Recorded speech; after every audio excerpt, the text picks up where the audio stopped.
Hello people, నమస్తే అందరికీ. నేనైతే ఈరోజు మోస్ట్ ట్రెండింగ్ థ్రెడ్ బ్యాంగిల్స్ అయితే ప్రిపేర్ చేయబోతున్నాను లక్ష్మీ కాసులతోటి. ఫస్ట్ అయితే అమ్మవి 2 ప్లెయిన్ బ్యాంగిల్స్ తీసుకొనేసి దానికి గ్లూతో స్టిక్ చేసుకుంటున్నాను. స్టిక్ చేసిన తర్వాత సైడ్కి పెట్టేయండి, డ్రై అవుతాయి. అంతలోపు మనం థ్రెడ్ ప్రిపేర్ చేసుకుందాం. ఒక స్లేట్ కానీ ప్యాడ్ కానీ తీసుకొనేసి దానికి 25 రౌండ్స్ చుట్టేసి ఇలా కట్ చేసేసి ఫస్ట్ అయితే గ్లూతో స్టిక్ చేసుకోవాలి, లేకుంటే చిక్కు పడిపోతాయి. అంతలోపు బ్యాంగిల్ డ్రై అయి ఉంటుంది కదా, ఆ బ్యాంగిల్ తీసుకొని బ్యాంగిల్ చుట్టూ థ్రెడ్ చుట్టేయడమే. It's very easy, but time పడుతుంది.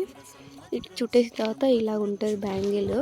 ఆ బ్యాంగిల్ పైన ఇంకా మనం కాసులు స్టిక్ చేసుకోవడమే.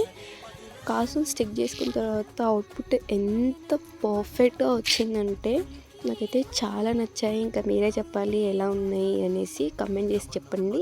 బాయ్.